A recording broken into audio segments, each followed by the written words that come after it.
Coming to you from the heart of East Oxford.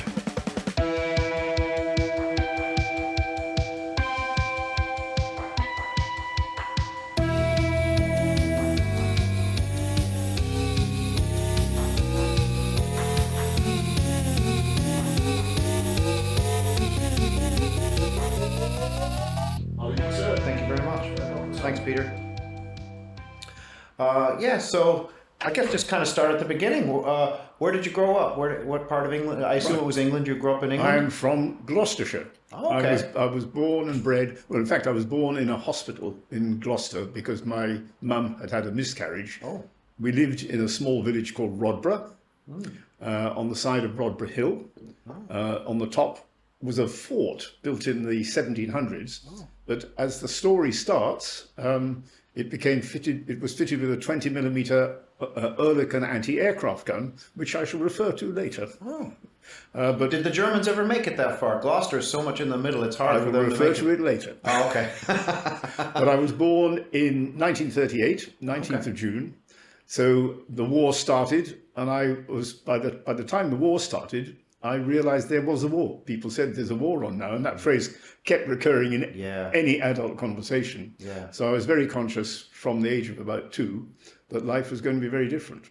And it involved, because my dad was a bank clerk, but he was called up straight away and went off to the RAF. So mum had to run the whole household. She was a primary school teacher, and she managed to do quite a lot by getting friends of hers to look after me. And my brother was born only 18 months after me. Okay. So the house was busy. Right. So when mum was teaching, she had to get somebody in to, cope with Steve and me. In fact, I'll start with, luckily, we're in an avenue, the so-called avenue, but it wasn't tree-lined.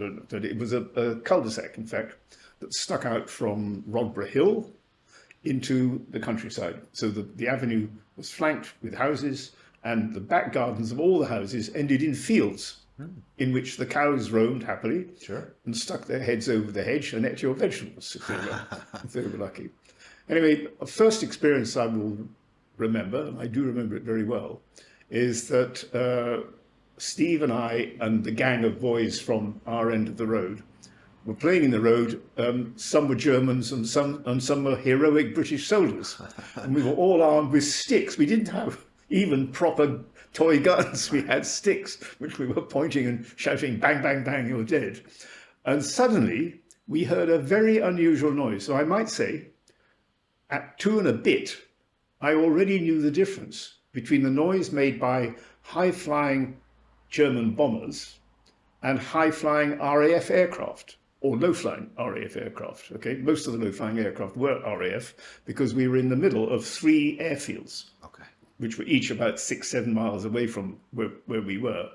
And so and because my dad was in the RAF, I imagined that he was in at least some of the airplanes. Right. But actually, he was trained as a radio mechanic, and his job was mending the radios and getting them in order on a fleet of Vickers Wellington bombers. Would that have been a good occupation for someone who was a bank clerk before? Yeah, it was.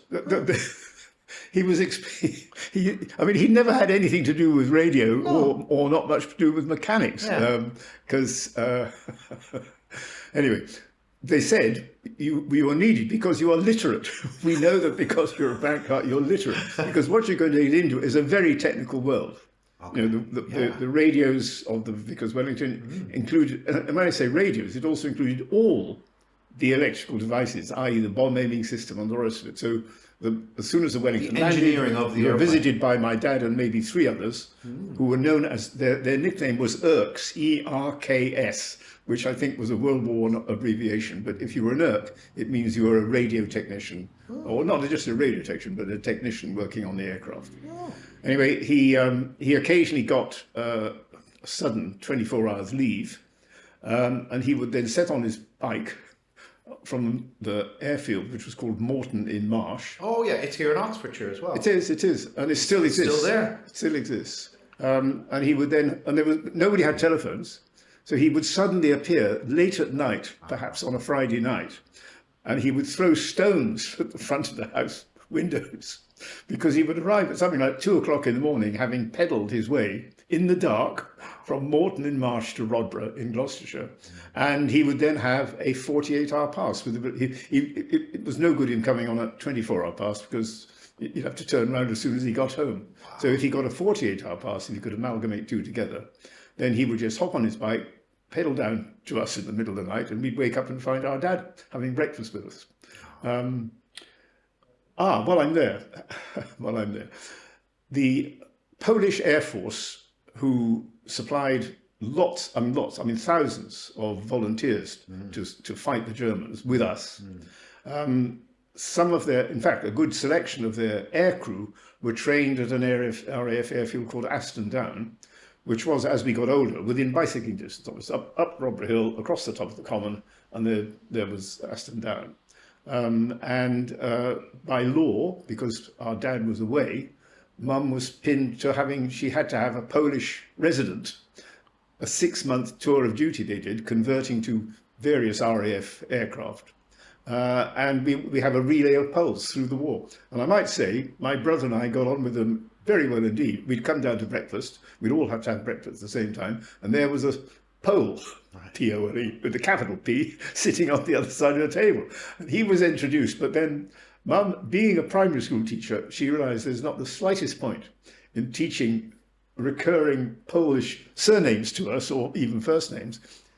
She decided that the Poles would all be called Mr. Z, and say good morning. Say good morning to Mr. Denroy. So good morning to Mr. Z, Steve. And we did, and we say, and then because the Pole would like to practice, if you like, ordinary talking on us. And we loved it. So we had a very interesting time until 1946. We had a relay of Poles, or other trainees, actually. I realised as time went by, it wasn't always a Pole sitting having breakfast. But my mum, actually ran a RAF boarding house. I heard the Poles that came over hated the Germans with they did. Passion. But then so did we.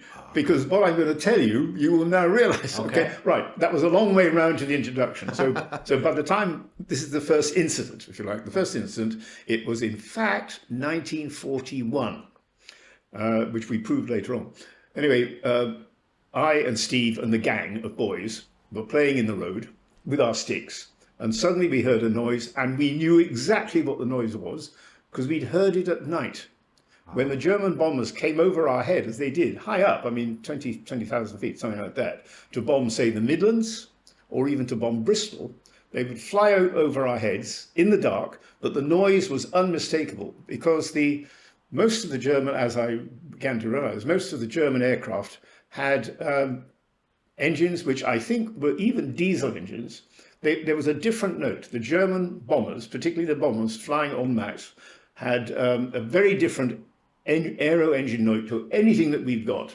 And we had some, and again, as time grew by, we got to recognise aircraft by their noise. For example, the most noticeable aircraft, because it flew nice and low, was the North American Harvard, known in America, I think, as the Texan, which had a radial engine. It was a very noticeable engine note. But it also had a very noticeable formation of its wings. It was a swept back at the leading edge, straight back, trailing edge, sorry, and it was coloured bright yellow because it's a trainer, and it flew over us with this unusual noise. It's because the propeller was supersonic at the tips. Right. And we learnt that age 5.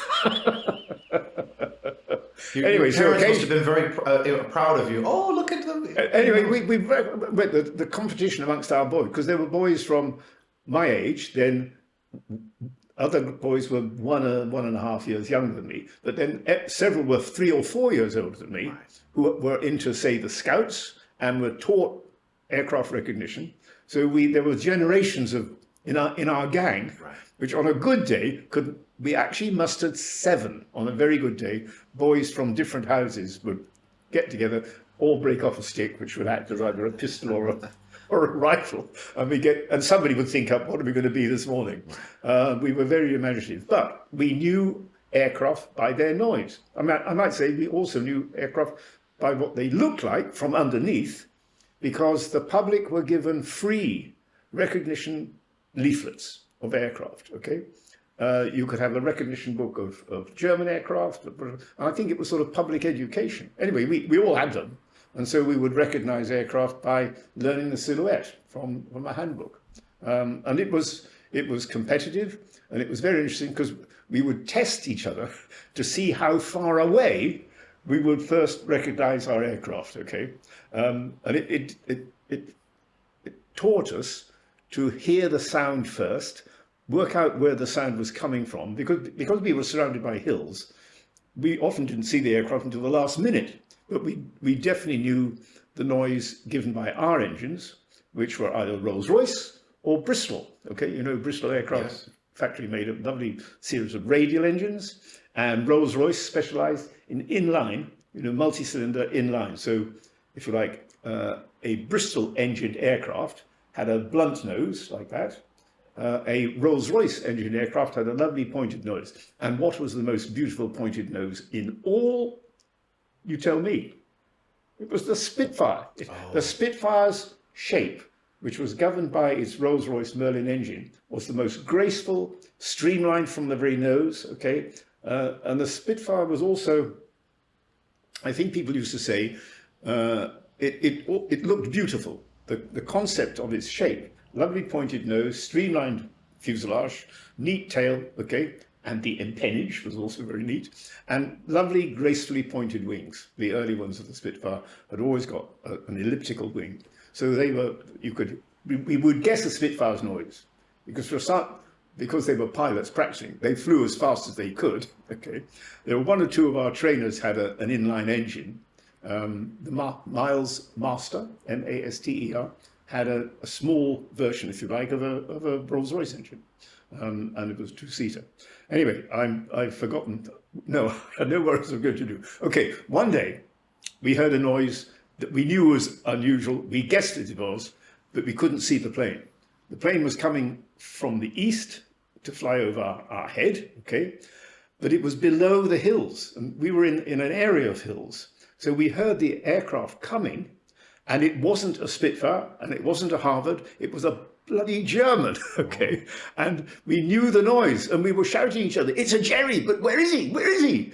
And he was actually flying below the tree line, and he had come. It was all proved later because the local newspaper after the war amazingly got the recce, the mission of that aircraft by a very interesting piece of work, which I'll get to later. Anyway, we heard the noise. It was down so low, and we were up in the hills anyway. We knew the damn thing was down. I mean, I didn't even say damn at those days. I'm about 6 at this stage, okay? But we knew any minute now a German was going to pop up in front of us. And it did. It literally appeared like that. Ooh. And it had been flying, it had flown across the whole of southern England at treetop level, so he avoided all attempts to shoot it down. And then it popped up. Our road, and we were on a slope like this. The town of Stroud was down here. Our little road stuck into the fields. And so we'd heard this thing coming, and we could hear it coming for some way because it was flying low and slow. And that was its brilliant tactical decision. That is how it managed to get from its airfield in France, because I can refer to this later, airfield in France, flying at low level across the channel, across southern England. It knew it was coming because down the road from us, over our shoulders generally, was a small town called Stonehouse. And there was a factory that produced gyroscopes and other aircraft instruments. It was a firm called Sperry, S-P-E-R-R-Y. They were a wartime firm which made everything. Oddly enough, as we discovered, they also made kit for the Germans. So the irony was that plane that had navigated so cleverly all the way from its base in France, all the way to Sperry, the chances were it had got a Sperry gyroscope in its front cockpit. But all that became, you know, that knowledge I acquired later from my dad after the war. Anyway, so we'd heard this German, and it was a German plane without any shadow of doubt.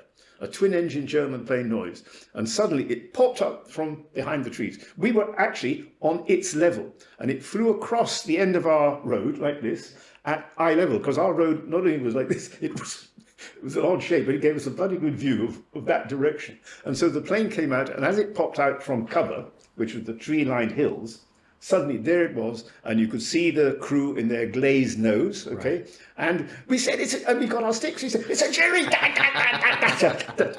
That was the most exciting moment of my You had finally had your chance. Got it. And I got a stick. But then suddenly we heard boom, boom, boom, boom. The Oerlikon 20mm cannon, which was mounted on the roof of the hill behind us, okay, Rodborough Fort was on the very top of the Rodborough Common, stuck out on the citadel, and it was built like a proper fort, 1700 or something.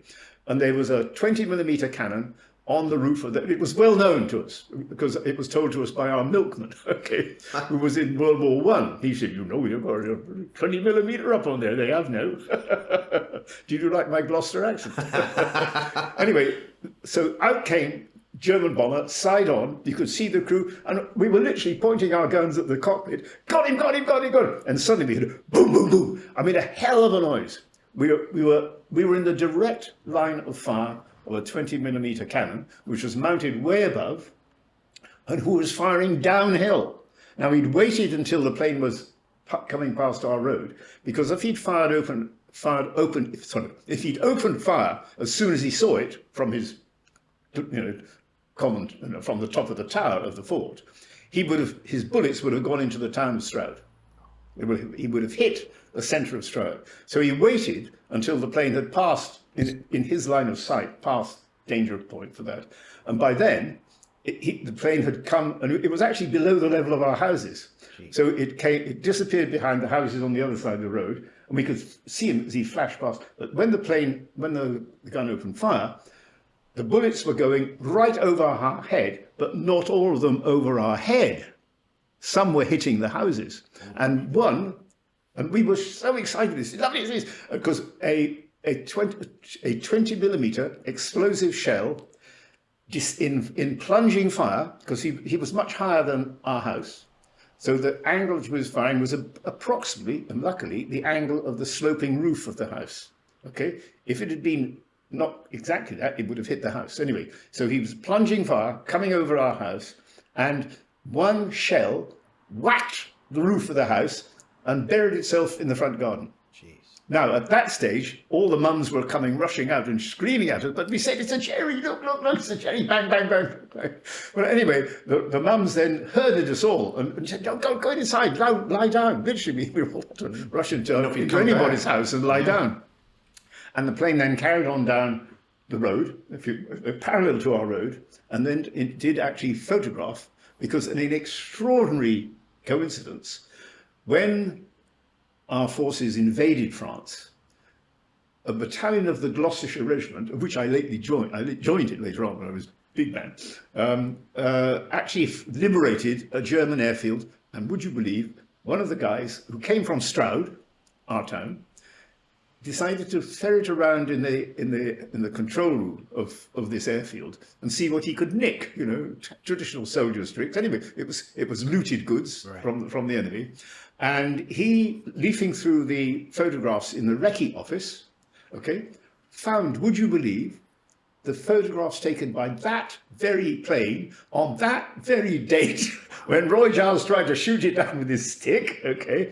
And there it was. There was the annotated photographs now. They were the targeting maps of the squadron that took off from that airfield and took the photographs over the Sperry gyroscope. Now that appeared, and he then put that in his pocket as a souvenir. Right. Well, eventually the war was over, and by the time the war was over, I was 8. Even 9, I think. Anyway, I was reading the Stroud News. My mum said you should start reading the newspaper. So I would put the newspaper, the Stroud News, on the floor and read what was going on. And wonderfully, the guy in the Gloucesters is significant because that's the regiment that I joined later on. The guy in the Gloucesters, who also likes souvenirs, okay. So there we were. He was on a German airfield in France, and he decided to look through the photographs in the recce office. And he found the recce picture taken by that German bomber of the Sperry gyroscopes, all nicely annotated underneath, and he put it in his pocket. And he then carried on the war. Now, eventually, in about 1947 or 48, remembering my age, that whole story was related much cleverer than I've just done it, but in the Stroud newspaper, and it got photographs of a reproduction of the target photograph. And when I opened the page, and by now my parents had said you should start reading the newspaper. So I would spread the Stroud News on the floor, read what was going on. And this, if you like, my first real excitement from the newspaper was reading the article surmounted by the photograph. And I said, "Daddy, I was there. I was there." You helped to shoot it down. Tried to shoot it down, but the bugger escaped. Now, by this stage, why were we fighting? Who were we fighting when I was underage? Well, there are all sorts. Yeah, it was a rather chaotic period, the late 1940s into the 1950s. All sorts of things went on, and the army was employed in various sort of post-colonial problems of either real terrorists like Grivas and so on. Anyway, it meant that I knew then I would do my national service, because national service was obligatory. And you looked forward to that. I looked forward to it. You weren't scared. Yeah. Now, interestingly, you got so when I was about 17, I was. Oh, I should say, the oddity here is that my mum was a primary school teacher working for the Gloucestershire County Council, and she taught in every school except the one my brother and I went to, because the one my brother and I went to, we just walked up the hill to it, Robert Primary School. But Mum decided for, I suppose, genuinely, always sort of, very conscientious reasons, she would not teach in the school in which her boys attended, because she would be tempted to either impose martial law, if I would put it that. No, it wouldn't be anything like that. But she decided, no, she would be a supply teacher. So she was a permanent supply teacher. Right. And Stroud had its own clutch of primary schools, and some were in outlying villages, outlying towns, like Stonehouse, for example. And she went to school on her bike. So she was actually the first person to leave the house in the morning, because she went on her bike. Dad walked, this is now after the war, Dad walked to work in Lloyd's Bank, where he was a bank clerk. Went back to the bank. He went back to the bank, yes. Well, they had been very solicitous over Mum, because they kept a tab, because he was a faithful member of Lloyd's Bank. He'd already worked for them for, crikey, I suppose, about 15 years. Okay. Not always at Stroud. And so somebody from the bank would come and find Mum on a weekend evening and see that the household was doing okay. And I learnt afterwards that if Mum had actually run out of money, the bank would have lent them and put it down to Dad's account to be settled after the war. Now that, when I was told that, I was very impressed. I mean, I knew nothing about banking, although my dad undoubtedly had ambitions that I should join Lloyd's Bank, because to him, Lloyd's Bank was the most sort of precise, important, honourable place to work. And he was often taking me into the bank. He introduced me to the guys who he worked with in the bank and their kids. And it was quite clear to me that he would have been very happy if I joined the bank. But unfortunately, my meeting with the German Air Force in the war, and the fact that it was a Gloucester's soldier, that was the whole point. The Stroud News had got an article by the former Gloucester's soldier, Private Smith, Jones or whatever, of the Gloucesters. We will speak like this here in my regiment. Anyway, it's a half Bristol accent, half Gloucestershire. So that article inspired me, and I decided that my national service would be spent in the army, and with luck in the Gloucesters. Right. And so when I was called up for an interview, as I was when I was about 17 at the local office in Stroud, I put that down as an absolute marker. I would like to join the Gloucesters and do my national service in the Gloucesters. And that's what happened. So let's jump. Let's jump. And I will jump now. I might say, my mum being a school teacher, she had ambitions for both me and my brother that we must get exams. Like your A-level type. Yeah. Well, I'm now talking about O-level. Because because we knew everybody ever so well. The primary school, the mums and dads all met together. We and the kids, we met together at the weekend, rampaging around Gloucester Fields and hoping to see another German bomber. And Mum formed the idea that Gloucestershire County Council's scheme, it was published in the papers, Gloucestershire County Council from about late 1940s. Yeah, it was late 1940s. Offered to pupils of the Gloucester schools a stepped sort of competition of entering for funded education in so-called public schools, which weren't public at all, they were private, paid for by the council. So Gloucestershire County Council offered, if you like, encouragement, financial encouragement, for people to nominate their sons and daughters. Sorry, it opens only for boys, apparently, because it would lead to jobs. They would have a competition each year in the primary schools at the 11 plus stage for people to tick on the application form if they wanted to be put into this competition. Now, Mum, being energetic and far-sighted, said, when that comes round in your school, in the master command, you put a tick in that place, and they will then put you on a list for a sequence of tests. And in fact, that happened.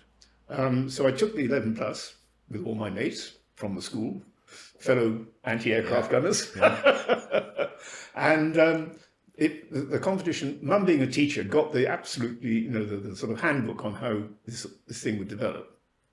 And what had actually happened, the county council had decided to spend a certain sum of money each year on funding for boys and girls to go from the scholarship stage, i.e. the 11 plus exam, to go from there into the private school system on several schools picked by the council. And for example, there was a very well-known school not far from Australia. In fact, it was under the flight of that bomber. It was called Wycliffe College, and it was known as a very smart school because people had a uniform and a peak cap. And in fact, the family next door to us paid for both their sons to go to Wycliffe College. And they were the bee's knees. They had a peak cap and had to wear uniforms. So we were just scruffs. Anyway, Mum had sought all this out.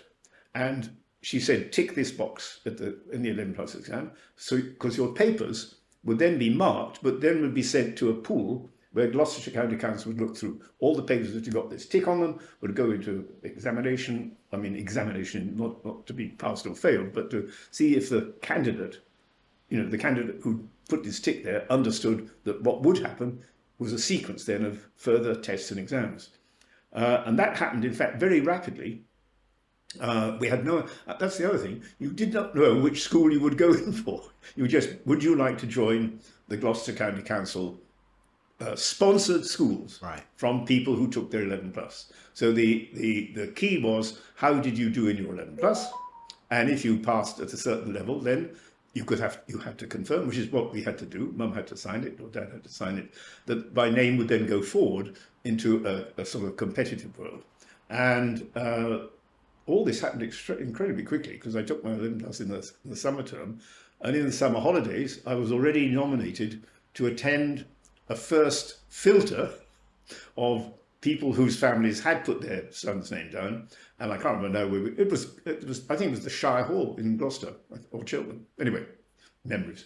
I passed that and was selected to go to a college in Clifton, Bristol, which none of us in the family had ever heard of, as a boarder, all paid, okay? Fees and admin paid. Back when your council tax, actually, you could see that good things came from your council absolutely, tax. Absolutely. So, and it worked. It did work in that, so I was given a scholarship by the county council to leap in one bound from my primary school. I was going to go to a very nice school in Stroud called Marling, which was a grammar school, which got a very good reputation. And I might say I follow when each year the national press publish a performance list of all the secondary schools in England. Okay, that school, Marling School, is darn good school. So if I'd gone there, just by normal procedures, I would have had a jolly good education. I would have gone with my fellow gunners. So we'd all been able to remember. Maybe in that case, it's a good idea I didn't, because otherwise I'd have spent all my time talking about Junkers and Dorniers and all the rest of it. Never done any work. Anyway, as happened, fate intervened, and I was given a vacancy, which my mum and dad were very pleased about, at Bristol, Clifton College, to enter the preparatory school, not the upper school, because I was then 11. Okay. So I joined the preparatory school, and the scheme was that I would stay there for 2 years and then be promoted to the main school, which was in the same part of Bristol, Clifton. Now this was a complete novelty for the family and seriously for me too. Boarding school. Because this was a boarding school. The concept had, perhaps Mum and Dad had been very, very careful not to over-describe the exams, because in order to even get on that list, you had to join. It was like going to the cinema, but it was in Gloucester, in the Shire Hall. Candidates from all families in Gloucestershire, who were going to be possibly funded by the county, had to assemble with at least one parent in Gloucester for a test. You had to do, I suppose, a confirmatory test that your ability, as shown in the 11 plus exam, you could actually follow something else. For example, it included a maths paper which included algebra, but I didn't even know existed. 11 So years the old. amazing thing was, I'd got a normal primary education, okay? And we did not do algebra in primary school. I'm creatively doing it in secondary school. So anyway, but amazingly, I passed, as it turned out, I passed. So I went on to the next stage. So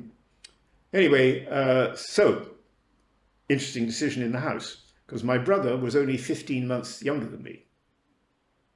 And my dad had an ordinary bank clerk's salary. Mum now was a full-time, part-time teacher, okay? She did, but she said she wouldn't do ROBRA on principle. She did on-demand service in primary schools around the Stroud Valley, and she would hop on her bike sometimes incredibly early in the morning, pedaling mostly uphill, to go and take up her job.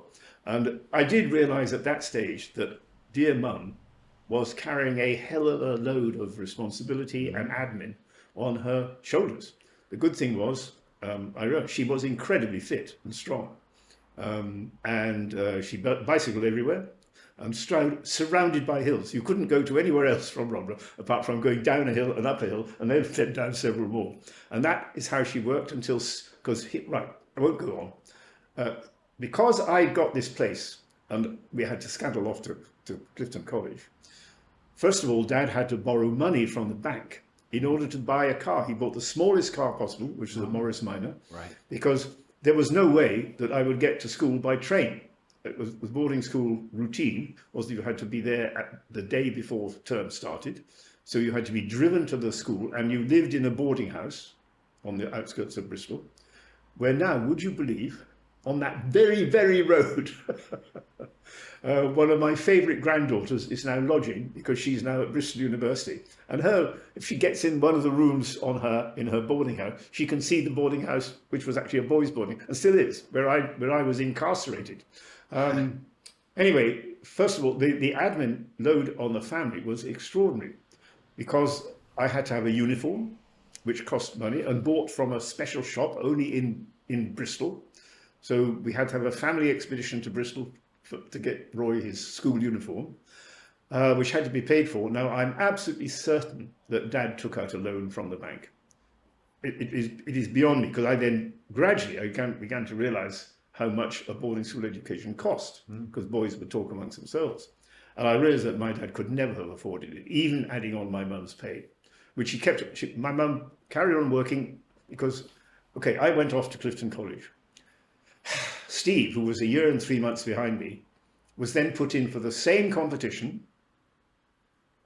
but he didn't get a scholarship, because I might say my scholarship paid for everything except the uniform. So actually for me, it was the travel costs of getting me to and from Bristol, and the uniform was paid for. But Steve got a bursary, all provided by Gloucester County Councils. He went to the same competition, but he was offered a bursary at a school in Monmouth, just over the Welsh border, which was called Monmouth School, surprise, surprise, which had a very good reputation. So the following year, so me having been packed off to boarding school in Bristol, Steve, for this poor family, was now at a different school in a different direction, who had to start term almost always at the same day. So Dad was going bonkers. He then had to get a loan from the bank to buy the Morris Minor. Right. We couldn't, I think did we even try to send me to school by train? No, it was too complicated. We had an aunt who lived in the suburb of Bristol called Downend. Got it. My first term started by me being lodged with Auntie Ethel in Downend. Okay. And she because we were a very air-minded family. Her husband was an aircraft engineer for Bristol Aircraft Company, okay, and he had a motorbike and sidecar.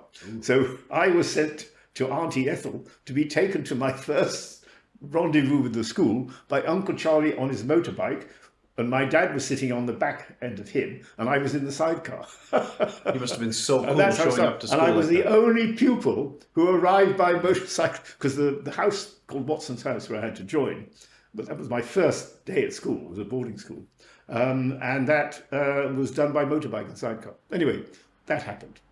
And now the problem then was Steve won the following year. He won and it wasn't a scholarship, it was called a bursary, which meant it was a lower down financial scale.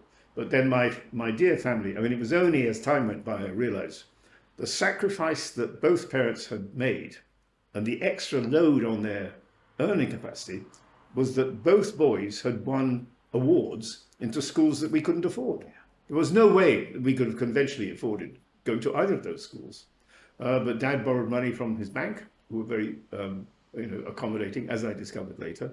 And we both completed school at a boarding school actually. But neither of us went to university.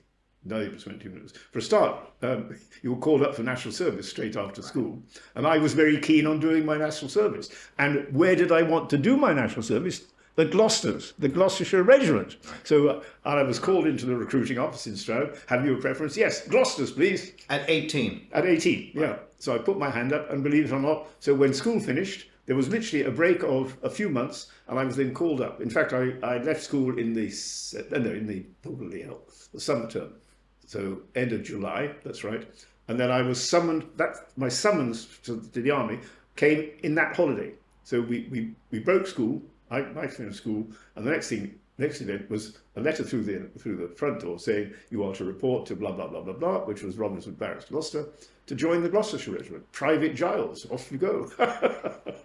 I think we better stop there. We've got far enough for now. So we're now entering a world where Private Giles goes off to join the army, right, and Stephen Giles is still going to Monmouth School as a schoolboy, because we're a year and a half behind. I think pause is now the answer. Well, I'm sure I've sent everybody to sleep. But can you play it back? Can I hear it? But weren't sometimes some of the other students, the older students, weren't they sadists too? No. The fact was the brutality and callousness of my housemaster was accepted by all. Even other masters would refer to him in a sort of sideways comment. What, that's how you should do things? Yeah, that's how things should be run? Yeah. And would they would hit the children? The trouble is, he had two deformed legs, which means that he never served in the forces. And I think and the house mistress was not his wife, he didn't have a wife. The house mistress was his sister. So there was this close-knit gang who were running it. There was also another house matron who was very nice, a middle-aged mum. But neither of these had kids, okay? The house master had no kids. His house mistress, who was his sister, did exactly what she was told by him. He ruled that house with a rod, and his rod he whacked your backside at the slightest excuse. And he enjoyed it. And it was done in public for all the other boys to see. The house was, I suppose, about 50 strong, I guess. And he would always pick on somebody, and he'd pick on somebody for whom the beating was the most harsh. He'd pick on people who were weak, skinny. I was weak and skinny, okay? And you were whacked on your backside in your pajamas with a real cane, whack, like that.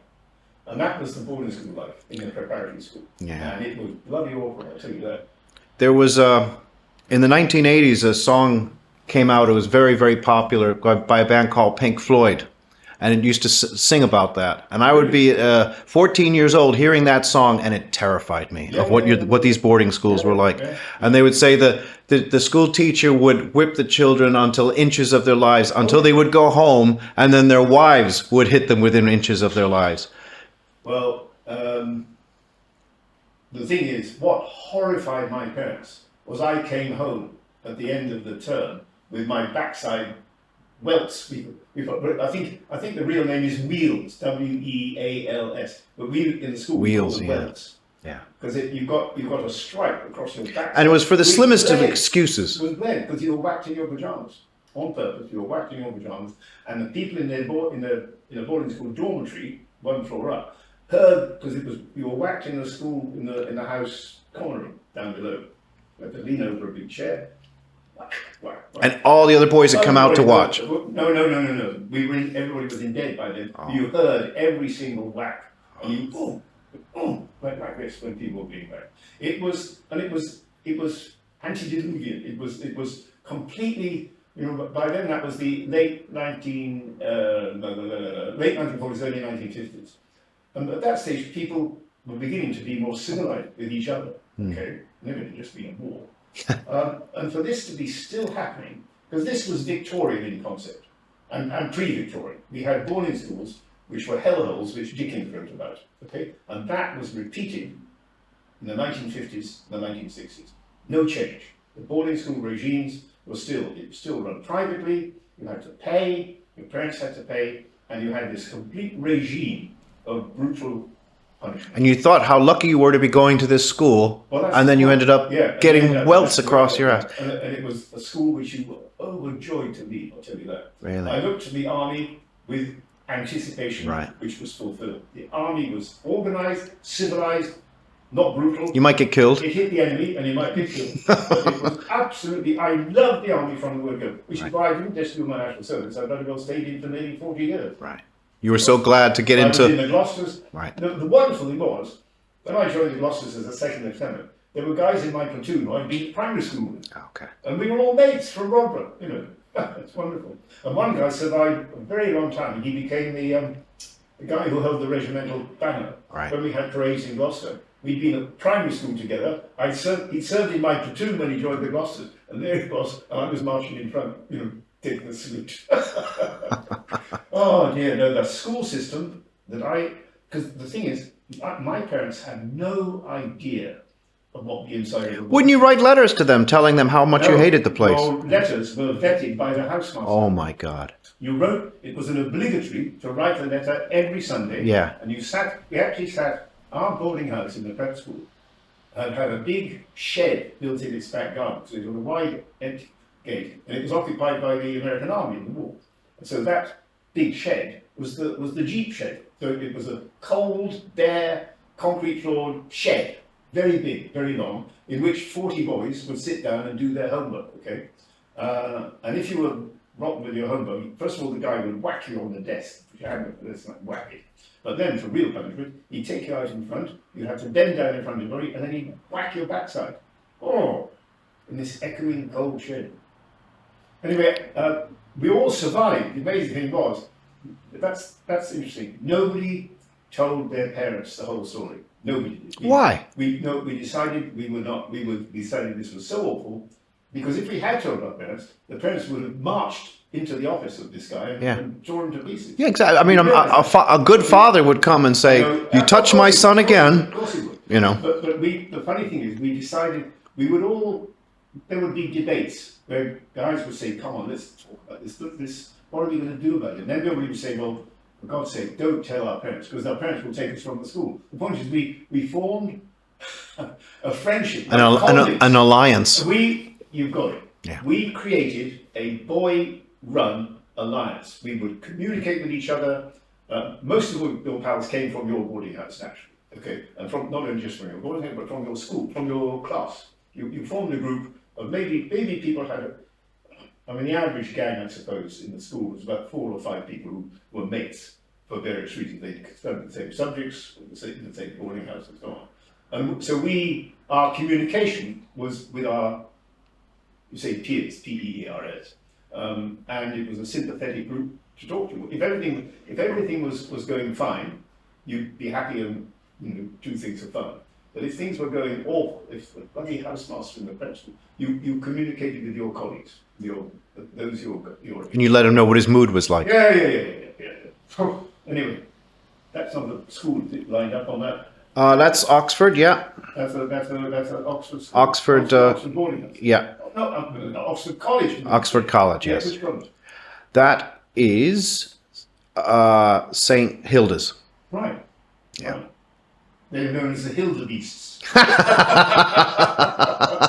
I'm not St. Anthony's. Oh, okay. We were Antonians. We were quite posh. Right.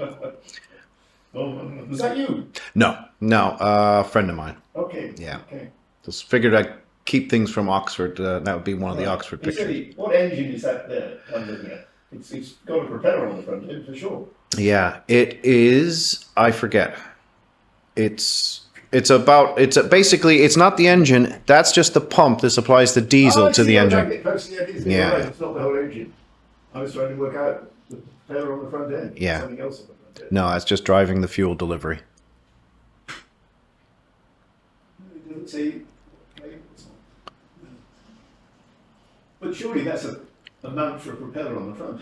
I think that's a mount that connects to the engine. That's what drives it. That makes all the rest of the Exactly. That's what creates the pressure for the. What is this piece of wood? That is wood that was all put together from tiny little pieces of wood, and just like the buildings themselves. Yeah. Yeah.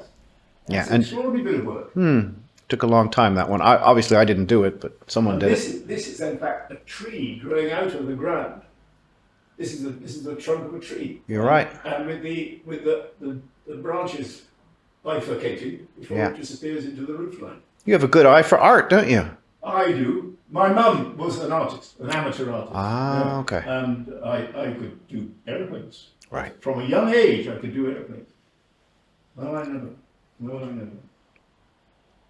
never. Anyway. Well, thank you very much. So what we'll do that's is probably enough. we'll book another time at your convenience. Yeah, sure, We'll get on our sure, calendar. sure. And I really enjoyed this. Thank you very much. Well, I must say, as you could see, I realised I was animating myself. I was remembering incidents. Yes. And particularly the aspect of this. Now, I wish I could remember. I'm trying to think, was it a Dornier 18? It is possible. In fact, what I should do is I'll go home and look up, because the best view we had was when it came out of, it was down here, and we were on the road with our sticks. It came out from this level, and it cruised past the end of our road. We got a perfect side-on silhouette, and it had got a rounded nose like this. You could see the guy in his bit, who'd got a machine gun in front, and on top of him, sitting on his shoulder, if you like, was another little cockpit, and there was the pilot. And that is what we saw. I was looking at this, and I was aiming.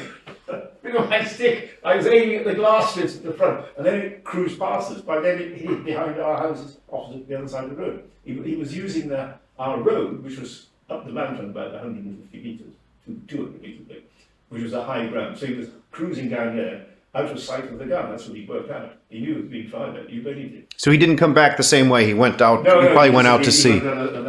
Yeah. I guarantee he would have gone down the Bristol Channel. He Yeah. carried on down the Bristol Channel, out at sea, and then gone back. And then gone back, yeah. But the fact that it was discovered, the picture, and it came in the Stroud News and Journal, taken, the picture was stolen by a Gloucester. No, it was looting. Yeah. It was authorised looting from the Right. German base. And that he could, for a start, I think it says something about the product of Stroud. The product of Stroud is a good stalwart Brit or Englishman. And you think, there's the recce office. I'll find something that relates to the war. And he found that picture, and the Stroud News printed it with the story underneath. Well. Great. Well, thank you very much. That's okay.